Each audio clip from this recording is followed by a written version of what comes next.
चलते हैं सल्तनतकालीन भारतीय समाज की आर्थिक दशा के बारे में, अर्थात सल्तनतकालीन समाज के अंतर्गत भारतीय समाज की आर्थिक दशा किस प्रकार से रही थी।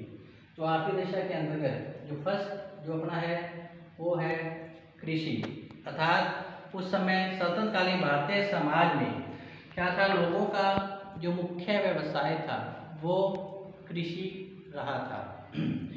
गेहूँ, जौ, चावल, गन्ना, तिलहन आदि की खेती उस समय की जाती थी। विभिन्न प्रकार के फलों और सब्जियों का उत्पादन भी उस समय किया जाता था। अधिकतर भागों में वर्ष में 2 फसलें पैदा की जाती थी, रबी की फसल और खरीफ की फसल। तो इस प्रकार कृषि के अंतर्गत उस समय भारतीय लोगों का जो मुख्य जो व्यवसाय था वो कृषि ही था। दूसरे नंबर पे आते हैं अपने उद्योग धंधे। तो उद्योग धंधे दूसरा नंबर। तो सल्तनतकालीन भारतीय समाज में क्या था, अनेक प्रकार के उद्योग धंधे प्रचलन में थे। सूती वस्त्र उद्योग, जो सूती वस्त्र उद्योग था वो उस समय हमारे भारत का प्रमुख उद्योग माना जाता था।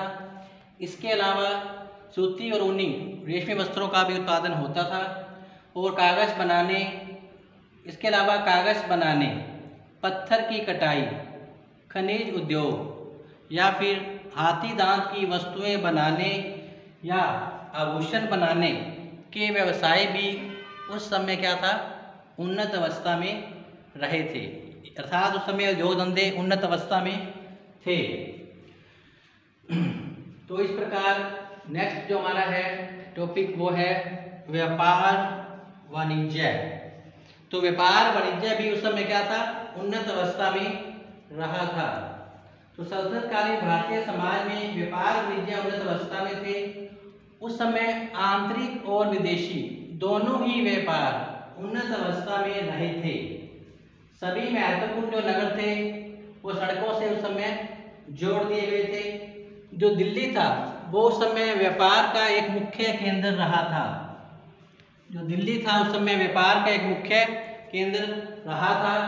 इसके अलावा भारत के ईरान, इराक, अरब, अफ्रीका, अफगानिस्तान, मध्य एशिया, चीन आदि से भी अच्छे व्यापारिक संबंध रहे थे। सूती, रेशमी वस्त्र, अफीम, चंदन, अन्न आदि का विदेशों में निर्यात किया जाता था और घोड़े, सोने, चांदी आदि का उस समय आयात होता था। विदेशी व्यापार जो था वो जल थल दोनों ही मार्गों से किया जाता था। तो इस प्रकार सल्तनतकालीन भारतीय समाज में व्यापार की दशा काफ़ी अच्छी थी। व्यापार वाणिज्य उन्नत अवस्था में रहे थे, देश धन संपन्न बना हुआ था। नेक्स्ट है हमारा जो हेडिंग वो है धन की प्रचुरता। नेक्स्ट है हमारा धन की प्रचुरता।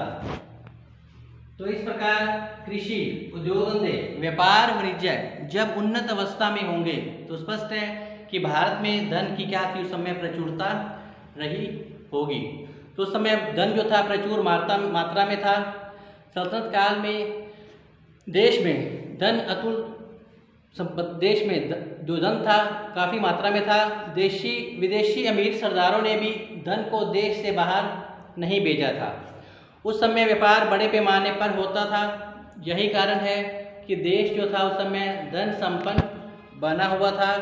सल्तनत काल में देश में धन के विभाजन में काफ़ी विषमता थी, अर्थात एक वर्ग तो ऐसा था जो पूरा दिन मेहनत करता था लेकिन भर पेट भोजन भी नहीं कर पाता था, और एक वर्ग ऐसा भी था जो कि ऐशो आराम की जिंदगी बिताता था। उसके पास ऐशो आराम के सारे साधन थे, सुख सुविधा के सभी साधन उसके पास मौजूद थे। तो इस प्रकार धन के मामले में विषमता जरूर थी, तो लेकिन जो देश था वो धन संपन्न बना हुआ था। तो इस प्रकार हमारे सल्तनतकालीन भारतीय समाज की सामाजिक और आर्थिक दशा का जो विवरण है वो आपको स्पष्ट कर दिया गया है। अब आप घर बैठकर क्या करें, इस टॉपिक जो आज हमने किया है अर्थात सल्तनतकालीन, जिसे भारतीय इतिहास में पूर्व मध्यकाल के नाम से भी जाना गया है, जिसकी जो अवधि है 1206 से लेकर 1526 ईस्वी निर्धारित की गई है। इस दौरान जो जो शासक गद्दी पर बैठे उनके समय में सामाजिक और आर्थिक दशा किस प्रकार थी, उनका जो विवरण है वो स्पष्ट किया गया है। तो आप इस टॉपिक को अच्छे से देखें, पढ़ें, समझें। अगर कुछ आपको पूछना हो तो आप कमेंट बॉक्स में जाकर आप पूछ सकते हैं, लेकिन इसको आप अच्छे से पढ़ें ज़रूर और इसको समझने का प्रयास करें। तो इसके साथ ही मैं आपसे यही कहना चाहूँगा कि आप स्वस्थ रहें, घर पर रहें, पढ़ते रहें, और अगर किसी तरह की कोई आपको समस्या है तो उससे हमें आप अवगत करवाइए। इसके साथ ही आज का जो हमारा टॉपिक है सल्तनतकालीन भारतीय समाज की सामाजिक और आर्थिक दिशा, वो यहीं पर समाप्त होता है। कल हम एक नए टॉपिक के साथ अर्थात सल्तनत काल के बाद कौन सा काल आया, मुग़ल काल, तो मुग़ल काल के बारे में जानकारी प्राप्त करेंगे, जिसका वंश संस्थापक कौन था, बाबर, जिसने कि 1526 में क्या किया था, लोधी वंश के अंतिम सुल्तान इब्राहिम लोधी को पराजित कर लोधी वंश का अंत कर दिया था और भारत में मुग़ल वंश की नींव डाल दी थी। तो इस प्रकार कल हमारा टॉपिक जो रहेगा वो मुग़ल वंश से संबंधित बाबर पर हम चर्चा करेंगे। इसके साथ ही आज का हमारा जो टॉपिक है वो समाप्त होता है। धन्यवाद।